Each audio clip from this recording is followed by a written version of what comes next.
honorable ministers, esteemed government officials, development partners, members of academia, private sector, civil society representatives, and distinguished participants, ladies and gentlemen. My name is Sameh Wahba. I'm the Global Director for Urban, Disaster Risk Management, Resilience, and Land at the World Bank. And on behalf of the World Bank Group, I'm honored to welcome you to the second Arab Land Conference. As with the first Arab Land Conference, the next few days are a unique platform for us to share knowledge, discuss country experiences, latest research, interventions, and innovations in land sector reform in the Arab region.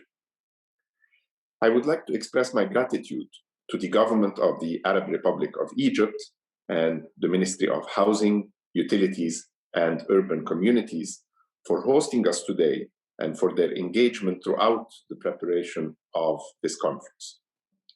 I would also like to thank the Housing and Building National Research Center and the Urban Training and Studies Institute for organizing this year's conference, as well as our partners, the Global Land Tool Network, UN Habitat, GIZ, and the Dubai Land Department for working with us to make this important conference possible. We are here today because of our shared interest in land issues. In one way or another, we're all looking to learn and share experiences on a wide range of issues, from innovative strategies and tools for securing property rights, to finding new ways for developing efficient land and property markets. Some of us want to learn about innovative ways of ensuring effective and transparent land governance in order to protect the land rights of women, displaced people, and refugees. We're also here because we're convinced that these are all key pillars for socioeconomic development in the Arab region and throughout the world. While our interests in the topic to be covered over the next few days may be considered a continuation of those of the first Arab Land Conference in 2018, the world today is quite different. The pandemic has shaken all countries, and just like the rest of the world, Arab countries find themselves at a crossroad. A resilient, inclusive, sustainable, and efficient recovery, what we call a RISE recovery, is not an option. Rather, it's the only way to proceed to avoid a further widening of the gap with other middle-income countries, as well as increased fragility to climate risk and exacerbated conflict and lack of trust in government. Land must be at the center of these efforts.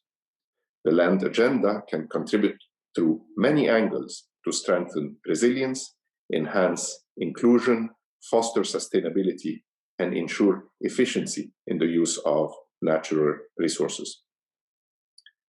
To build resilience to shocks, whether they're economic shocks or health shocks like the current pandemic, strengthening women's land rights in the Arab region will be essential. Today, women's land rights in the region remain insecure, as most properties are registered in the name of men alone, and many women do not receive their rightful inheritance.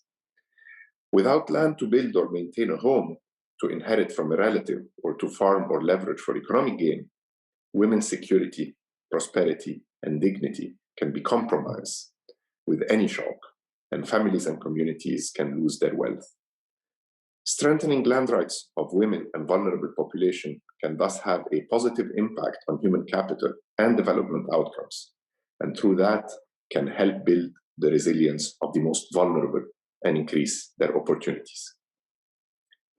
Land is also at the core of inclusion challenges and opportunities for Arab countries. Let us not forget that improving land governance contributes to reducing inequalities in access to land, as well as mitigating conflict and social tensions. Improved land governance is also a pressing need in the immediate post-conflict period. Failing to resolve widespread land conflicts can affect economic performance and societal peace, deepening challenges for the most vulnerable and leading to instability. If land is central to building the resilience of households and communities and ensuring inclusion of the most vulnerable, land is also at the center of sustainability and efficiency challenges. Managing land effectively is key to ensuring that urban expansion is productive, agricultural land remains productive, while natural resources are protected. Research has shown us that no country can move to upper middle income status without having a secure land rights system and effective land administration institutions. Innovations for the modernization of land institutions suggest that technology and partnerships with the private sector can help improve the way land is managed to enhance efficiency and build long-term sustainability.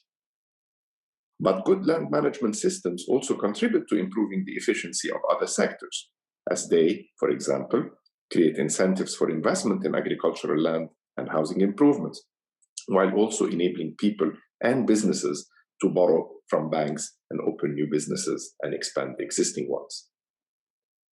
Technological advances and smart solutions for improving data quality and transparency within land administration systems have enabled many countries to modernize land administration in a relatively short time and ensure sustainable investments in the Arab region. The development of national spatial data infrastructure, for example, can provide comprehensive and authoritative geospatial information that can be used to bolster effective decision-making by governments, as well as inform private sector actors who seek to make smart investments in the region. We may also think about advanced technologies, such as 3D cadasters, blockchain, and artificial intelligence that can provide support to the rights of residents of apartments, as well as to expand the real estate markets of cities. Let us not forget either that countries like Canada, Australia, and Malaysia have built strong partnerships with the private sector to modernize their land administration systems. Although it is neither easy nor straightforward, private sector participation in land administration can help alleviate capital constraints in an environment of limited resources. It can also help build long-term sustainability by building long-term local capacity. This is even more relevant now in the aftermath of the COVID-19 pandemic, when many governments in the Arab region are facing stringent capital constraints. Given the many challenges and the potential solutions for improving land governance in the Arab region, we are proud to have worked with many of you on the land agenda for many years through analytics, lending, and policy support. Since 1980, the World Bank has provided more than 40 developing countries with approximately $3 billion in financing for projects that improve the efficiency, reliability, and transparency of land administration institutions. We have seen many successful stories in Eastern Europe, in East Asia, and in South America, where several countries have implemented strong land governance programs. There are also great examples in the Middle East and North Africa region, with countries like Kuwait, Lebanon, Saudi Arabia, Palestine, Egypt, Djibouti, Tunisia, and Morocco recently embarking on different types of land governance reform programs. There are many lessons generated from these programs, and I hope that in this conference we find a platform to share many of these stories and learn from each other. Learning from peer experiences, both successful ones and lesser so, is one of the most effective ways of sharing knowledge and creating networks. Several regions have established land communities of practice that have produced impressive knowledge outcomes. For instance, such are the cases for the UN supporting Working Party for Land Administration in Europe and the Land Policy Initiative in Africa. The bank is also currently supporting the establishment of an inter-American network of cadasters and property registries. Through the second Arab Land Conference, we see once again an immense potential to establish a sustainable mechanism in the Arab region to exchange knowledge, promote regional cooperation, and develop capacities and innovation in land governance and real estate reforms to promote the region's socioeconomic development. As always, the World Bank will be very happy to work with the region to establish such a mechanism. I want to invite you to use this conference as an opportunity to think together about solutions that anchor a strategy to build forward better on the land agenda. A strong recovery is possible through better property rights, improved land management, and better land governance. we can ensure that our countries come out stronger and more resilient, that no one is left behind, and that capital and natural resources are used efficiently and safeguarded for future generations. We have an exciting 3-day program ahead of us with ministerial sessions, technical roundtable, presentation of papers, and master classes. We're very much looking forward to the discussions. Thank you very much, and I wish you a fantastic conference.